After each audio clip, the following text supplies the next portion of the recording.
It's a little cold and gloomy outside today, so I thought it was the perfect time to make a cup of warm tea and chat about some healthy habits. One of the things I love about starting a new year is that we tend to be more introspective, so it's a perfect time to evaluate our habits and assess if they are still serving us positively or not. As many of you know, almost 8 years ago now, I was diagnosed with celiac disease, along with a handful of other autoimmune conditions, just for good measure. And ever since then, I've been on a wellness journey, figuring out what works best for me and my body. So today I thought I'd share some of my favorite tips with you, those healthy habits that I think are pretty darn important and will help to boost your immune system, your overall wellness, and help you feel better for the long term. So let's dive right in. You've probably noticed by now that my YouTube channel is mainly recipes, and that's because when you cook at home, you can control the exact nourishment going in your body, as well as the quality of ingredients. I get that eating out is fast and easy, and I'm all for eating out at a nice restaurant or grabbing takeout every once in a while. But when takeout comprises 80% of what you eat on a regular basis, it's time to reevaluate. Restaurant meals typically contain higher amounts of sodium, saturated fat, and they just have more calories than home-cooked meals. And let's be honest, they're usually not starting with high-quality ingredients. That's why studies have shown that people who cook for themselves more often than they eat out tend to be healthier overall.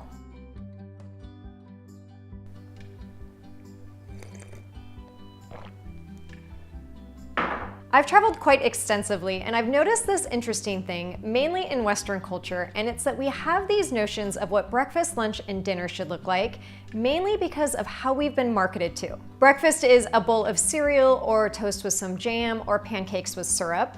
Lunch could be a sandwich or a salad or even a slice of pizza, and dinner could be chicken, beef, or fish with maybe a side of rice or potatoes and veggies. But in other parts of the world, food is simply food and it can be eaten any time of day. On Instagram, you'll often see me eating leftover salmon and sweet potato for breakfast, or a couple of soft-boiled eggs and salad greens for dinner. The fact that you can eat any food any time of day is such a simple mindset shift, and yet it's so important to remember. Building on that last point, you'll do your body a world of good if you simply eat more vegetables at breakfast. Breakfast is often one of our most beige meals because of those previously mentioned foods like cereal, bread, pancakes, pastries, or even oatmeal. So I challenge you to get creative with your breakfast and opt for a heck of a lot more color. Sneak spinach and other vegetables into a breakfast scramble. Top your bread with sautéed veggies or healthy protein and healthy fat instead of butter or jam. Or even better, swap your bread entirely for sweet potato toast. Often you'll hear wellness folks saying that when you wake up in the morning, the first thing that you need to do is drink a glass of water with lemon or apple cider vinegar. And if you have lemon or apple cider vinegar, that's great, but I want to simplify it even further and say just drink a glass of water and drink it not only in the morning, but at several times throughout the day. Water is essential to life, and your body needs it to function properly. But in the morning, water will increase your mental clarity and level of alertness, and it will jumpstart your metabolism. So before you grab a coffee or a tea, drink a large glass of water first, and then make sure to stay hydrated throughout the day. I tend to get the munchies between meals, especially as I work from home, so I found that it's super important for me to keep healthy snacks front and center. If I open the pantry and I see chocolate right in front of me, I'll admit that it would challenge even my willpower not to grab it. So instead, I keep chocolates low and out of sight in my pantry and keep healthy snacks like nuts front and center. The same goes for my countertop and fridge, where fruit is always visible and veggies are meal prepped and ready to be eaten. Because at the end of the day, it's about helping yourself to make healthy choices. It should come as no surprise that I'm a huge fan of meal prepping, as those are some of the most popular videos on my channel. But I do meal prepping for two main reasons. First, it helps to save time in the kitchen throughout the week. And second, it also ensures that healthy food can be made fast and easy. When I contemplate what I'm gonna meal prep, I'm actually doing mental meal planning as well, thinking about what I'd like to eat later in the week. And I found that planning ahead is 90% of the work when it comes to staying on that healthy path and making healthy choices. For many of us, myself included, we sit at a desk for the majority of the day, and that is doing our body no favors. Movement is critical for maintaining bone density, flexibility, and muscles, but let's not forget that it also helps to boost our immune system and reduce stress hormones. So focus on moving at multiple times throughout the day, which could be standing and stretching at your desk, going for a walk around the block, doing yoga, going on a hike, or riding bikes with your kids. The more you can move and keep the blood flowing throughout the day, the better. And there are apps and timers like Time Out or Pomodoro to remind you to take breaks and provide a little gentle nudge if you need it. There's this amazing healing and rejuvenating that happens to our bodies when we surround ourselves with green trees, lush grass, and blue oceans. For me, the impact on my stress levels is pretty immediate, and I can just feel any stress or anxiety I might have simmer right back down. That's why you often see me on nature hikes through the hills in Orange County, or you might see me rollerblading along the beach, just smelling and breathing in that fresh ocean air. When we get out into Mother Nature, not only do our brains get some much needed downtime, but our bodies will get some vitamin D and our immune system will get a refresh. And you'll notice afterwards that it's virtually impossible to not feel more calm and centered. So I always aim to get at least 2 hours of one-on-one time with Mother Nature every week. We're all incredibly connected today with laptops and mobile devices, and it can be so hard to turn off.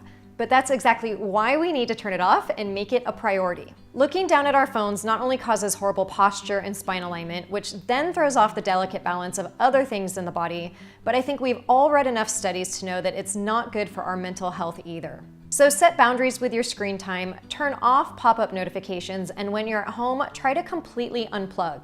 Instagram and YouTube will still be there tomorrow, but you might find that you now have time to take that walk, read a book, or meal prep a few veggies for the week. Out of all of the tips I'm sharing with you today, the one I'm constantly working on, and I probably always will, is managing stress. I always say that there's a reason that I called my business Downshiftology, and it's because sometimes we teach what we most need to learn. The simple fact is that we will never live in a world that's completely stress-free, but we can learn to manage our stress better with practice.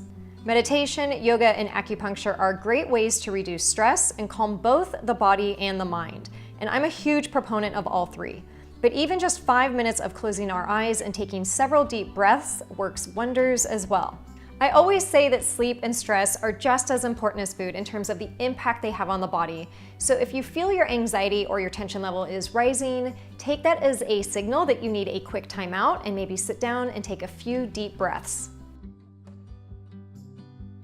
So speaking of sleep, it truly is one of the most important yet often overlooked factors of staying healthy. When we sleep, our brain is repairing and renewing cells, the body is regenerating and producing critical hormones, and our immune system is fighting infections. There's a whole lot going on in the body when we're getting shut-eye, and that's why sleep deprivation is tied to so many different health issues. For optimal long-term health, sleep needs to be a top priority, and we need to remember that it's absolutely essential to our emotional and physical well-being. In fact, I think it's so important that I've already made a separate video with some sleep tips, so if you haven't yet watched that, make sure to check it out. If there was one health tip I could scream from the mountaintops, it's this. And that is that there is no one-size-fits-all when it comes to diet, health, and wellness. A certain diet or supplement may have been beneficial for your coworker, your mom, or your sister, and it may not have the same effect on you.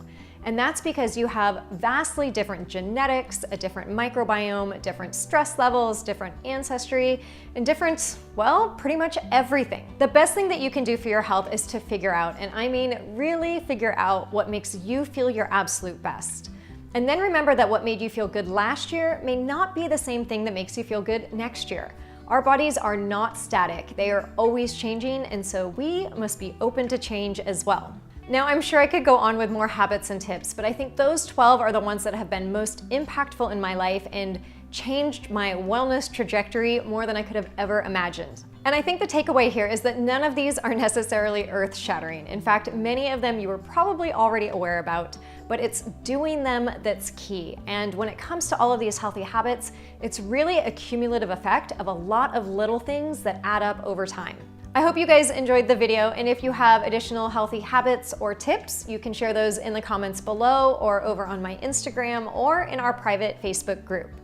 If you like the video, make sure to give it a thumbs up, share it with your family and friends. It always means a lot when you share it. And I will see you again next week with a tasty new recipe.